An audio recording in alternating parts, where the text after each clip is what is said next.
With the high fantastical elements and a parent company like Nintendo, at first glance, one would think that the Legend of Zelda series will be rather tame when compared to the likes of more gothic tales.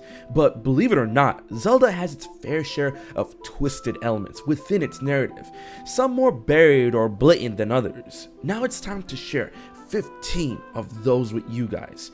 Hey guys, it's HMK, and I hope you're ready for some dark Zelda lore. Let's dive directly into the noise. Here are 15 messed up Zelda facts within its lore.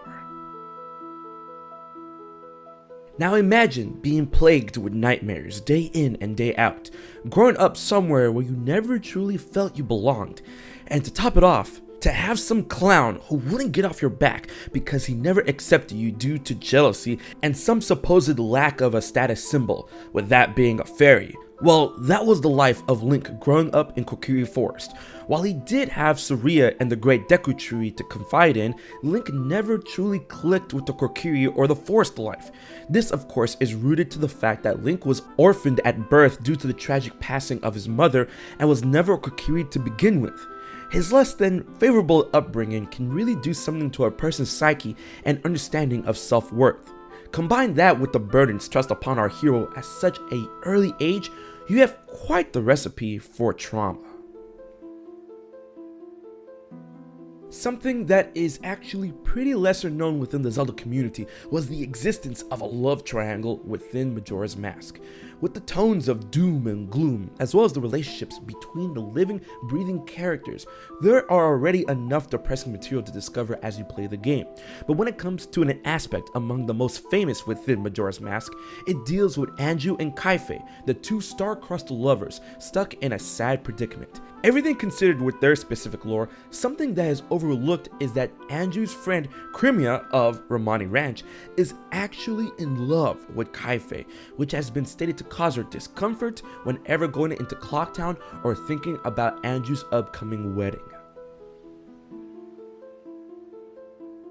So remember those weird entities that served the Twilight King Zant in conquering Hyrule and spreading twilight across the land? These shadow beasts are soldiers that fight on behalf of the realm of Twilight and serve their monarch without question.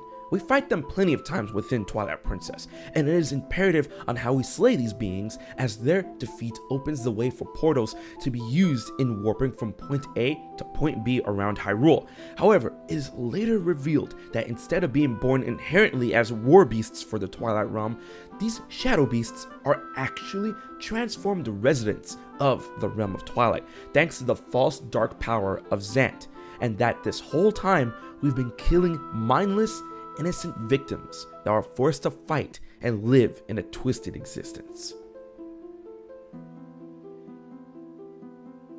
Within the earliest known lore of the Zelda series, we learn about the tragedy of the sleeping Zelda 1 in The Adventure of Link.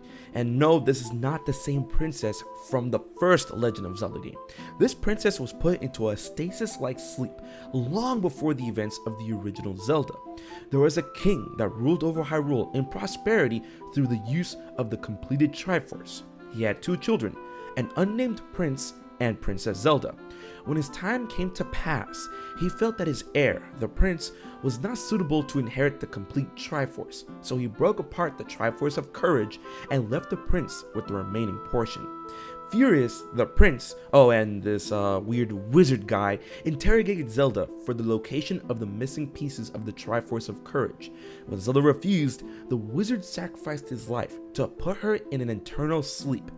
Overcome with grief and guilt, the prince locked her away and instituted a law that all princesses of royal blood must now be named Zelda. This is a well-known fact within the Sad Boy files of The Legend of Zelda. Within Link's Awakening, Link is shipwrecked on Koholint Island and is saved by Marin, who he comes to quickly befriend. Along Link's adventure, he comes to know and come close to the residents of the island, thanks to their lovable and quirky nature. But as you learn the truth while you march toward the giant egg of the Windfish, you find that the island, the residents, and Marin herself are all a product of the Windfish's dream, and that when both Link and the Windfish awaken, the island and everything in it ceases to exist. And only if you get the perfect ending for Link's awakening, then you learn that Marin may have continued to exist as a bird. And that's only if you get the perfect ending, and may have.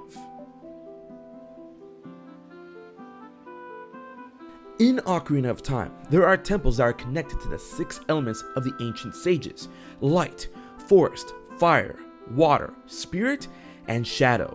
While the shadow is obviously the most dark and gruesome of the bunch, it hides a backstory like the other temples, but the history of the Shadow Temple is way more messed up than all of them. It was a secret location deep within the graveyard of Kakariko Village, where the Sheikah would reside and convene. There they would take enemies of the royal family for interrogation, torture, or even worse. And with the contraptions and monsters that decorate this ghastly tomb, you can only imagine the horrors this temple has to witness in the name of the bloody history of the royal family of Hyrule. After the events of Ocarina of Time and the timeline split that followed, Link warned the young Princess Zelda and the King of Hyrule of Ganondorf's incoming treason, using the Triforce of Courage as proof. While this act was able to avert the attack and fall of Hyrule, this came with some unforeseen consequences against many others that Link couldn't even stop due to his travels to Termina, and that is the Gerudo Exodus, as Ganondorf was caught, put on trial, and eventually sentenced to be executed. Being the king of the Gerudo tribe, the tribe themselves became the target of Hyrule due to their irrefutable connection to he who attempted to conquer the land. It is due to these events of the Exodus that may have included war, banishment, or even slaughter that the tribe was nowhere to be seen in Twilight Princess, despite being able to travel to the desert that once belonged to them. This is furthered by their apparent return in Four Swords Adventures, in which relations between the Gerudo and Hyrule became friendly once more. While the exact details of these events are shrouded in a dark mystery, the truth is there were indeed the existence of these events. The Master Sword, also known as the Blade of Evil's Bane and the Sword that Seals the Darkness, is heralded as a holy weapon capable of smiting any and all evil, and is forever bound to the spirit of the hero, he who would be named Link. For the longest, many fans pondered on how this statement would be enforced to those who are not of an evil temperament when attempting to wield the sword. However, in Breath of the Wild, we finally have our answer. Instead of going down the path of King Arthur's sword in the stone or that of Thor's hammer Mjolnir, whereas those not meant to wield these weapons cannot even lift them, the Master Sword actually drains the life force of any of those that attempt to hold the sword, and that only he with the spirit of the hero can survive the ordeal. Anyone else, including the hero if Link isn't strong enough, will be killed by the Master Sword if they do not let go in time. No amount of armor could save your life against that, but you can protect your rupee funds using the Ridge wallet. It's light, sleek, and secure, and not only does it protect your cards from most physical dangers, they're also built with RFID blocking technology that protects you from digital pickpocketers. Be sure to grab one today and use product code HMK for 10% off. You could consider it your own little rupee wallet pocket dimension. So if you want to upgrade your wallet and protect your funds, check out the Ridge wallet. Aside from the evil they face, Link and Zelda are easily the two most important characters within the series, and their backstories and personalities differ depending on the game. I mean, whatever little personality Link does have anyway. With each incarnation, they face their own unique problems in the grand scheme of the game, but with Breath of the Wild, in particular, their burdens hit so much more closer on a personal scale than each of the other games, with Zelda having insane expectations on her due to her being born as the Princess of Hyrule, with the king treating her as a monarch rather than her father, her interests and talents being completely disregarded, and with Link having his entire personality and line of interests subdued due to high expectations of him being the wielder of the Master Sword, the Royal Guard for Zelda, and the chosen knight that will fight back the calamity. Rather than creating possible discord with his words and ideas, he remains silent in order to keep the focus and not add to the looming danger. Here is a timeless favorite from Ocarina of Time. The Lost Woods is a well-known forest within the mythos of the Zelda series, but its adaptation within Ocarina of Time has some incredibly dark implications. As a deep grove within Kokiri Forest, it stays true to its name in being a maze in the trees. While the Kokiri, along with the Deku, are fine to explore and navigate the Lost Woods, if any other tribe member were to attempt to travel through that forest and become lost, they would transform into monsters, with children becoming Skull Kids and adults becoming Stalfos. A rather ominous end result not too far off from a seemingly sacred and happy place. We all know the legends of the creation of the world within the Legend of Zelda. The three golden goddesses, Din, Nehru, and Feor, descended upon the chaos that would be Hyrule and created the world. An interesting story to say the least. However, something that is constantly danced around within the lore of the Legend of Zelda is the favoritism of tribes when it comes to the old gods of Hyrule and those that walk among the land they created. In that sense, the Hylians and even the Sheikah definitely get more of the cake when compared to the likes of the Gorons, Zoras, and even the Gerudo, who some of which ceased to exist later down specific timelines, and some weren't even in existence in the dawn of time before that of Hyrule. Truly, it is this favoritism that gives rise to some of the most bloodiest insurrections within Hyrule's histories, with the most notable being in this sense the Interloper War, where those that mastered magic attempted to gain dominion over the sacred realm within the usage of their own power, only to be sealed away by the light spirits dispatched by the gods to make way for the Hylians to reclaim it. Fruit for thought, indeed. The hero chosen by the gods, Link has accomplished many a feat throughout each of his individual lives and all of his lives put together, but one particular time, his feats and accomplishments are not recorded in history. Even sadder is that these particular feats of this particular Link are among the most important, and that is the Link of Ocarina of Time, the hero of time within that of the child timeline. While he battled through darkness and death to defeat the King of Evil as an adult, him returning to the past allowed the chance to prevent all of the destruction and sadness inflicted by Ganondorf. But by doing so, his feats were never recorded nor remembered by history.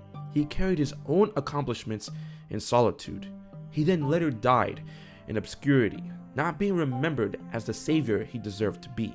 It is thanks to this particular predicament that his lingering lament is manifested as the hero shade in Twilight Princess, and that his spirit goes on to pass his courage and techniques to his successor, his heir, his descendant, the Link of that era, and that he could finally know peace in the end. The adventure we have in Majora's Mask is definitely that of a turbulent one, but also that of a memorable one, at least to us, and to that of Link and Epona, as the truth behind the world of Termina, the world of Doom, is that this land and its people were truly created from the memories of both Link and Skull Kid through the power of the Majora's Mask. This explains the likeness of certain characters in Clocktown and the greater land of Termina as those we recognize from Ocarina of Time, with those we do not speculate to be from that of Skull Kid's memories. However, it is due to that implication that when Link finally finishes his journey within the mysterious world that was doomed by the 3 days, that it fades from existence thanks to the defeat of the Majora's Mask. That caused all of this to begin with. That means all, save for Link, Epona, Skull Kid, Tattle, Tail, and the Happy Mask Salesman, meet the Void while Link returns to his journey to find Navi within the catacombs that is the Lost Woods. As we've all come to understand, when the goddesses created the land of Hyrule and the world, they left behind a relic at the point of their departure for the heavens, outside of the known mortal dimension. At that point, the relic known as the Triforce was left behind, and the land at its creation became known as the Sacred Realm. What was not made clear at the time, however, is that the Triforce was indeed necessary for the land to be, in all sense of the phrase. The Triforce contained the essence of the gods, and was heralded as such, but at the same time, it was coveted by many others over the years and became a heart of war. With the mirror world of Hyrule, Lorule, they came up with the idea to end all war for the Triforce by destroying it, only to realize that the land of Lorule was sustained by the Triforce itself, giving truth to the great term of being the providence of the world when it came to Hyrule. So with the Triforce being in existence, it calls and breeds the very essence of conflict due to its prowess and the fact that it doesn't distinguish between good and evil. But it cannot be done away with to dodge that incoming conflict, as the land would literally decay and doom for all would be imminent. Perhaps one of the most messed up things within The Legend of Zelda, and most fantasy media in general, is that of the role of the hero that is forced upon that of the hero in each line of events, in each place and time. For the Zelda series, it is Link. He and his kin of blood and soul are literally born into an existence that dictates them to become the hero of the land and burdens them to face unspeakable horrors and evil at each of their relatively young ages, some more gruesome than the last. What is more is that each of these links can be inferred to be created in each individual point in time to be docile puppets of the gods for the sole purpose to fill this purpose, being given the bare minimum of personality and camaraderie each time that he is born into the world, but in time, his role of hero rules his life until the deed is done. Throughout these ordeals, each path to hero for Link is riddled with traumatic experiences and upbringings that steel his heart and rule his mind for the service of the land, the royal family, and the overall looming nature of good to fight battles that must be won in the name of the goddesses, whether he chooses to or not, or rather, whether he had the choice to or not. Thanks for watching. I hope you enjoyed these messed up facts within Zelda's lore. If you want more in-depth insight to the Legend of Zelda series, as well as some more awesome content, be sure to subscribe to the channel of HMK. Leave a comment and be sure to like, share, and favorite the video. So until the next one, this has been HMK, and I'll check you guys later.